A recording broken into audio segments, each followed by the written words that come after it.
Chennai metro rail 2ஆம் கட்ட பணி நம்ம ஆட்சிக்கு வந்த உடனே பிரதமரை நான் முதல் முறையா பார்க்க போனப்போ மெட்ரோ பணிக்கு நிதி கேட்டேன். இப்ப 3 வருஷம் ஆகுது. என்ன நிலைமை? நமக்கு அடுத்து கேட்ட மாநிலங்களுக்கு கொடுக்கறாங்க, ஆனா நமக்கு ஒன்னும் வரல, தரல. நாம கேட்டுக்கொண்டே இருப்பது என்ன? ஒன்றிய அரசுக்கு அதிக வரிய வருவாய எங்கிருந்து போகுது? நம்ம தமிழ்நாட்டிலிருந்து போகுது. நம்ம பணம் தான் போகுது. ஆனா அதுக்கு ஏத்த மாதிரி திருப்பி தராங்களா? நாம் 1 ரூபாய் கொடுத்தா 29 பைசா தான் திரும்ப நமக்கு வருது. அதையாவது ஒழுங்காக கொடுக்கறாங்களா? இல்ல. நிதி கேட்டு கடிதம் எழுதணும். நம்ம எம்பிக்கெல்லாம் நிதி கொடுங்கன்னு நாடாளுமன்றத்தில் போய் குரல் கொடுக்கறாங்க. அப்புறம்தான் அந்த 25 பைசாவையும் கொடுக்கறாங்க. இத சொன்னா நாம பிரிவினை பேசுறோமா? மாண்புமிகு பிரதமர் மோடி அவர்களே, மாண்புமிகு பாரத பிரதமர் அவர்களே, பிரிவினை என்ன எங்களுக்கு இல்ல. ஒரு கண்ணுல வெண்ணையும் இன்னொரு கண்ணுல சுண்ணாம்பைய என்றுதான் கேட்கிறோம். நான் அழுத்தம் திருத்தமாக சொல்வது, தேசபக்தியை பற்றி எங்களுக்கு யாரும் போதிக்க வேண்டிய அவசியம் இல்லை. நாட்டுப்பற்று பற்றி எங்களுக்கு யாரும் வகுப்பு எடுக்க வேண்டிய அவசியமே கிடையாது.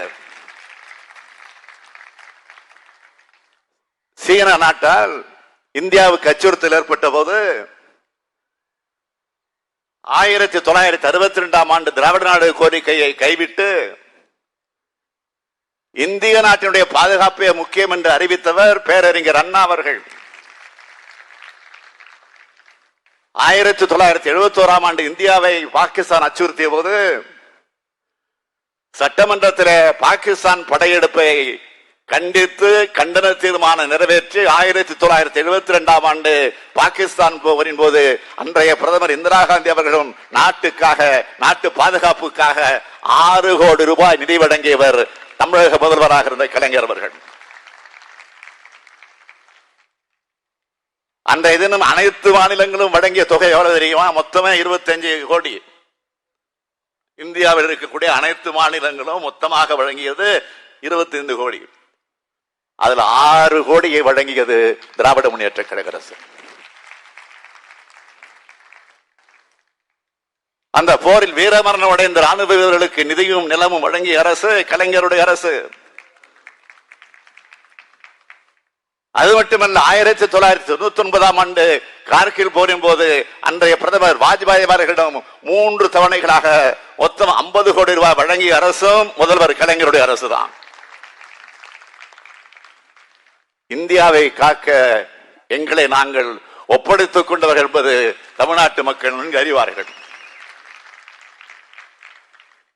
தமிழ்நாட்டில் கால் பதித்து இந்தியாவுடைய ஒட்டுமொத்த வளர்ச்சிக்காக குரல் கொடுத்து வருபவர்கள் நாங்கள். இந்தியாவின் தலைசிறந்த மாநிலமாக தமிழ்நாட்டை வளர்த்தெடுத்த நாங்கள். உலகின் தலைசிறந்த கூட்டாட்சி நாடாக, மக்களாட்சி நாடாக இந்தியா வளர்ந்து வளம் பெற வேண்டும் என்பதற்காகத்தான் உழைத்துக் கொண்டிருக்கிறோம். தமிழ்நாட்டுக்கு எந்த நன்மையும் செய்யாத உங்களுக்கு தமிழ்நாட்டு மக்களின் ஓட்டு மட்டும் வேண்டும். இது என்ன நியாயம்? ஒட்டுமொத்த தமிழ்நாட்டு மக்களும் கேட்கிறாங்க, 10 ஆண்டுகள்ல என்ன சிறப்பு திட்டங்களை தமிழ்நாட்டுக்கு கொண்டு வந்தீங்க? பதில் சொல்லுங்க பிரதமர் அவர்களே. கேட்கிறாங்க, மக்கள் கேட்கிறாங்க, நாங்கள் கேட்கல, மக்கள் கேட்கிறாங்க. தமிழ்நாட்டை சீரழிச்ச அதிமுகவையும் தமிழ்நாட்டை கண்டுகொள்ளாத ஒன்றிய பாஜகவையும் மக்கள் நிராகரிக்க தயாராகிவிட்டார்கள். அதுதான் இந்த காட்சி, இந்த சாட்சி. தமிழ்நாட்டின் வளர்ச்சிக்காக பாடுபடும் திராவிட மாடல் அரசு உங்களுக்காக என்னாலும் உழைக்கும். இந்த முத்துவேல் கருணாநிதி ஸ்டாலின் இருக்கிறேன். இன்றைக்கு தொடங்கி வைக்கப்பட்டிருக்கக்கூடிய வடசென்னை வளர்ச்சி திட்டங்கள் அதனுடைய அடையாளம் தான். தமிழ்நாட்டின் வளர்ச்சியோடு தொடர்ச்சியா இந்தியாவையும் காக்க வேண்டிய பொறுப்பு, பெரும் பொறுப்பு தமிழ்நாட்டு மக்களான நமக்கு வந்து சேர்ந்திருக்கிறது. அதற்கு துணை நிற்க உங்கள் ஸ்டாலின் அழைக்கிறேன். தமிழ்நாட்டை வளர்ப்போம், இந்தியாவை காப்போம். நன்றி, வணக்கம்.